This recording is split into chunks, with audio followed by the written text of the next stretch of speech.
யார் நம்மளை பார்த்து கிண்டல் பண்றாங்களோ, யார் நம்மளை பார்த்து கேலி பண்றாங்களோ, யார் நம்மளை பார்த்து சிரிக்கிறாங்களோ, நம்மளுடைய முயற்சிக்கு முட்டுக்கட்டை போடக்கூடிய நண்பன் நண்பன் அல்லன்னு புரிஞ்சுட்டு அன்னியோட விட்டுடு.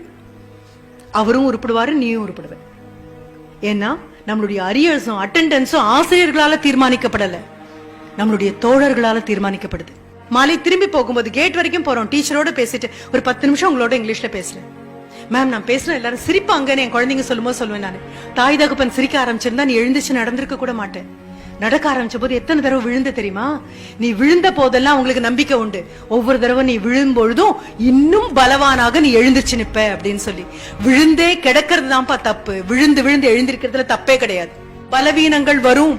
போய் வேலையில அந்த பொண்ணு சேர்ந்ததுக்கு அப்புறம் ஒவ்வொரு நாளும் என்ன போன் பண்ணி சொல்லுவா, மேம் எல்லாரும் இன்ஜினியரிங் கிராஜுவேட்ஸ், கிண்டல் பண்றாங்க மேம், சிரிக்கிறாங்க மேம், ஆர்ட்ஸ் அண்ட் சயின்ஸ் காலேஜுக்குள்ள இருந்து வந்திருக்க, உனக்கு என்ன தெரியும்னு கேக்குறாங்க மேம் அப்படின்னு சொல்லும் போது நான் சொன்னேன், மா வாழ்க்கையில கடைசியா சிரிக்கிறதுன்னு ஒரு சிரிப்பு உண்டுடா, அது வரைக்கும் அமைதியாருன்னு சொன்னேன். நான் உட்காந்து கால் நீட்டலாமா, நின்னுட்டே கால் நீட்டிடாத கண்ணா அப்படின்னு சொன்னேன்.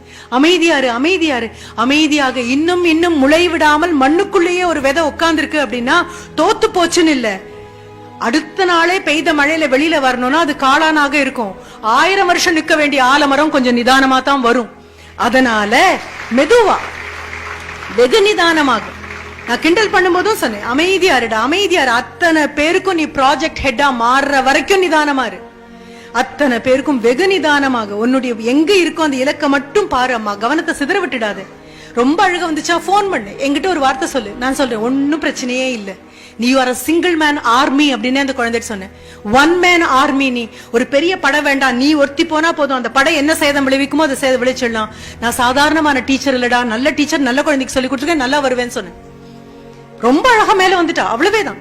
இப்போ அப்ராட்ல உட்காந்துட்டு இங்க வந்த போது, இந்தியாவுக்கு வந்த போது என் ரூம்ல வந்து உட்காந்து சொன்னா, ma'am still I remember first day நீங்க சொன்னது.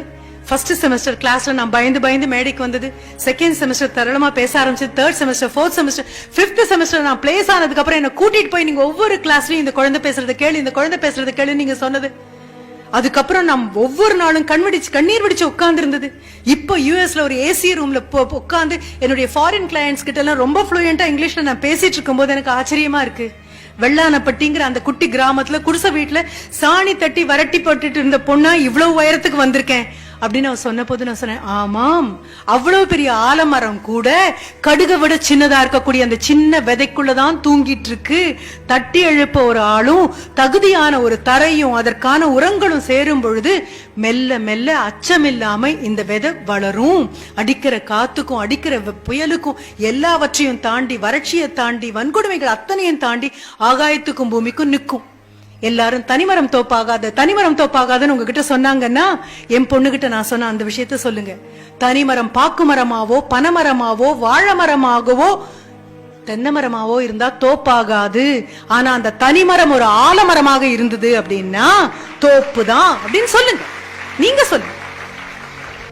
கிடைச்ச நிமிடங்களை எப்படி பயன்படுத்துறது, அசைன்மெண்ட் எப்படி ஒரிஜினலா எழுதி கொடுக்கறது, லைப்ரரிக்கு எத்தனை தடவை மீண்டும் மீண்டும் போறது, ஆசிரியர்களை எவ்வளவு தடவை பயன்படுத்திக்கிறது, இது அத்தனையும் பண்ணி இந்த 365x3 முடிச்சிட்டு வெளியில வரும்பொழுது கண்டிப்பாக உங்களுக்காக தான் இந்தியா காத்துட்டு இருக்கு.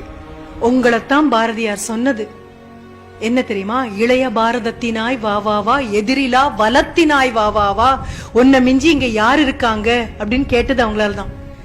ஒரு ஏபிஜே அப்துல் கலாம் அவர்கள் மேல உங்களுக்கு மரியாதை உண்டு என்பது சத்தியமே. ஆனால் மனதில் அதை உள்வாங்கி போங்க.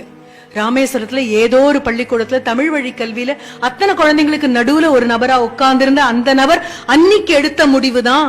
பிறப்பினாலே ஏழ்மை இருக்கலாம், பிறப்பினாலே இயலாமை இருக்கலாம், பிறப்பினால வாழ்க்கையில வளம் இல்லாம போகலாம், பிறப்பினால இத்தனை குழந்தைகளுக்கு நடுவுல பிறந்த ஒரு குழந்தையாக போகலாம். ஆனாலும் இந்த பூமியை விட்டு நான் வெளியே போகும்பொழுது எத்தனையோ குழந்தைகளுடைய வாழ்க்கை செம்மையாயிருக்கும் அப்படின்னு அந்த ஒரு நபர் முடிவெடுத்ததுனால மட்டும்தான் கனவு காண்றதுனா என்னன்னு நமக்கெல்லாம் புரிஞ்சது. அதுவும் எப்படிப்பட்ட கனவு? உறங்கும் போது வருவதல்ல கனவு, உன்னை உறங்க விடாமல் வைத்திருப்பது கனவு.